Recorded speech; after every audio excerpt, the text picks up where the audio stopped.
तो जय हिंद दोस्तों, आज एक बार हम फिर से लेके आए हैं अपने नेक्स्ट टॉपिक के बारे में। इसको हम जानेंगे कि डाइजेस्टिव सिस्टम यानी कि पाचन तंत्र होता क्या है। इसके पिछले वीडियो में हमने समझा था सेल के बारे में और समझा था हमने श्वसन तंत्र के बारे में, सेल सेल के डिफरेंट डिफरेंट पार्ट के बारे में समझा था, उनकी डिफिनेशंस को हमने समझा था और उनके पार्ट्स के बारे में विभिन्न डिटेल में जाके हमने अध्ययन किया था। अगर आप नए हैं तो हमारे चैनल को सब्सक्राइब कीजिए और लाइक कीजिए और पिछली वीडियो को आप जाके जरूर देखिएगा, क्योंकि हाई स्कूल और इंटर कॉलेज में जो है 100% जो है ये 5 नंबर या 2 नंबर का पूछ लिया जाता है। बायोलॉजी हो या केमिस्ट्री हो या जो है हमारा फिजिक्स हो, तीनों हम आपको इस चैनल पे सॉल्व कराएँगे एकदम बेहतरीन तरीके से। तो आशा करते हैं अगर आपको वीडियो समझ में आएगा तो लाइक सब्सक्राइब जरूर करेंगे। चलिए हम देखते हैं नेक्स्ट क्या है हमारा topic, digestive system. Digestive system को अगर हम आसान भाषा में समझेंगे कि डाइजेस्टिव सिस्टम है क्या, तो देखिए जब भी हमारा शरीर जो है वो क्या लेता है, वो मतलब कि फूड फूड लेता है ना?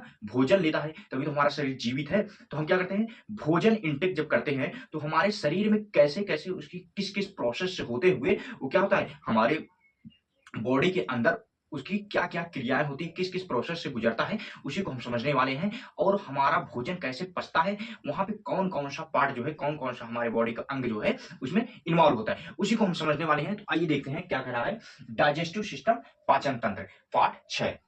देखिए, इसकी अगर हम परिभाषा की बात करें कि डाइजेस्टिव सिस्टम किसे कहते हैं, तो कह रहा है पाचन तंत्र वह तंत्र है जो भोजन को सरल व घुलनशील बनाता है। पाचन तंत्र वह तंत्र है या वह क्रिया, वह मेथड है जो हमारे भोजन को सरल व घुलनशील बनाता है और भोजन को ऊर्जा और पोषण में बदलता है। कह रहा है कि जो हमारा पाचन तंत्र है वो एक ऐसी मेथड है या एक ऐसा प्रोसेस है जो हमारे शरीर में जो भोजन जाता है उसको क्या करता है, सरल रूप में व घुलनशील रूप में उसको ब्रेक डाउन करता है, तोड़ता है और तोड़कर क्या करता है, हमारे अपशिष्ट पदार्थ के मार्ग से वो क्या करता है, अपशिष्ट पदार्थ के मार्ग से वो क्या होता है, बाहर निकल जाता है। इसी क्रिया को क्या कहते हैं, डाइजेस्टिव सिस्टम। देखिए इसमें कौन कौन सा हमारा जो पार्ट इन्वॉल्व होता है, पहला है हमारा मुख गुहा माउथ, दूसरा है ग्रसनी यानी कि फायरिंग्स, तीसरा है अग्ननली यानी कि एसोफेगस जिसे हम अग्नाशय के नाम से भी जानते हैं, चौथा है अमाशय, पांचवा है छोटी आंत यानी कि स्मॉल इंटेस्टाइन, सातवां है यकृत यानी कि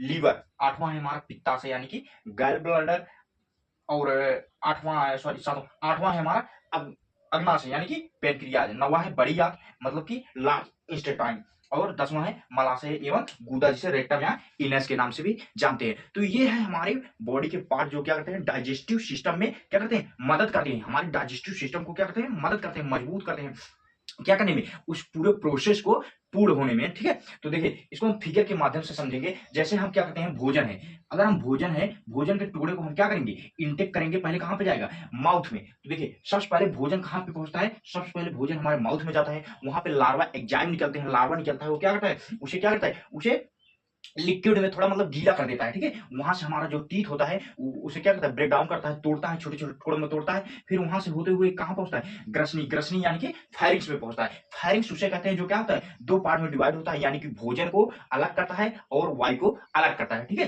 तो ग्रसनी का यह कार्य होता है। फिर उसके बाद हमारा जो भोजन है वो कहां पहुंचता है, वो अन्न नाली में पहुंचता है, यानी कि उसे क्या कहते हैं, ईसोफेगस, ईसोफेगस में पहुंचता है। ईसोफेगस से होते हुए फिर कहां पहुंचता है, हमारा जो है अमाशय यानी कि स्टमक में पहुंचता है। जब हमारा भोजन जो है, फूड जो है वो कहां पहुंचता है, स्टमक में पहुंचता है। तो यहाँ पे क्या होता है, हमारा जो भोजन है स्टमक में पहुंचता है तो वहां पे कुछ एंजाइम निकलते हैं, जो एंजाइम जैसे कि एक होता है एसिड HCl, वो क्या करता है, भोजन को जो छोटे छोटे टुकड़ों में टीथ के बाद यहाँ पे जो आते हैं वो छोटे छोटे टुकड़ों में रहते हैं, उसे क्या करता है, और बारीक बारीक और छोटे छोटे टुकड़ों में ब्रेक डाउन करता है। और जब और छोटे छोटे टुकड़ों में ब्रेक डाउन करता है तो क्या होता है, वो यहाँ पे जब पहुंचता है तो यहाँ पे छोटे छोटे टुकड़ों में ब्रेक डाउन हो जाता है, लिक्विड मटेरियल की तरह हो जाता है, और क्या होता है, वो यहाँ से होते हुए कहाँ पहुंच जाता है, अमाशय से होते हुए अग्नाशय में पहुंच जाता है, यानी कि कहाँ पे पहुंच जाता है, अग्नाशय में, यानी कि पेनक्रियाज में पहुंच जाता है। पेनक्रियाज मतलब कि यहाँ पे सटा हुआ होता है, यहाँ पेनक्रियाज से होते हुए, पेनक्रियाज क्या होता है, ये नली जो है, अग्नाशय जो नली है यहाँ पे लगा हुआ होता है पेनक्रियाज, यहाँ से होते हुए कहाँ पहुंच जाते हैं, छोटी आंत में। जब छोटी आंत में पहुंचता है तो वहीं भी हमारा भोजन का क्या होता है, मेन जो है कार्य शुरू हो जाता है। मेन कार्य मीन्स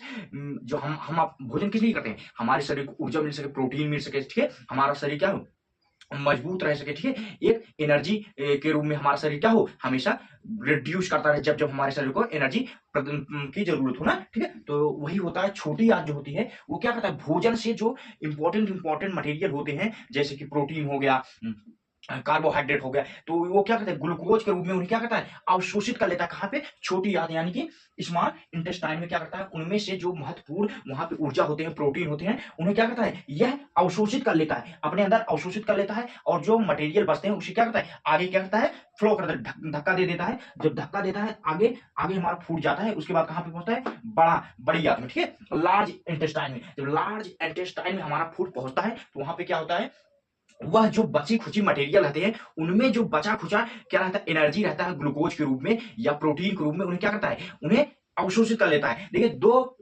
देखिए यहाँ छोटी याद कर रही है और यहाँ बड़ी याद, तो लास्ट में क्या बचता है मटेरियल बच जाता है, वेस्ट मटेरियल जिसका कोई हमारी बॉडी में काम नहीं होता है। तो क्या होता है रिक्टम या एनस के माध्यम से क्या होता है वो हमारी बॉडी से बाहर निकल जाता है। सेम यही क्रिया को हम क्या कहते हैं जो है डाइजेस्टिव सिस्टम यानी कि पाचन तंत्र के नाम से जानते हैं। तो हमने समझा क्या क्या ग्रसनी का कार्य होता है, अग्ननली, अमाशय, अग्नाशय, छोटी याद, बड़ी याद, मलाशय और गुदा। तो मेन पॉइंट जो है हमें यह समझना है कि हमारा भोजन जो है हमारे शरीर में कैसे पचता है, कौन कौन अंग या कौन कौन पार्ट से होते हुए गुजरता है। तो हमने समझा कुछ इस तरह से हमारा जो भोजन है वो कुछ इस तरह से हमारा क्या होता है जो है डाइजेस्ट होता है, यानी कि पाचन क्रिया होती है। तो सीधी सी बात हम समझेंगे पाचन क्रिया क्या होता है। पाचन क्रिया वह क्रिया है जब हम भोजन को अपने शरीर में इंटेक करते हैं तो उसे क्या करता है डाइजेस्ट कर देने की यानी कि पचा देने की क्रिया को क्या कहते हैं पाचन तंत्र। और उसमें जो जो पार्ट इन्वॉल्व होते हैं वह अपनी क्रिया करके क्या करते हैं हमारे फूड को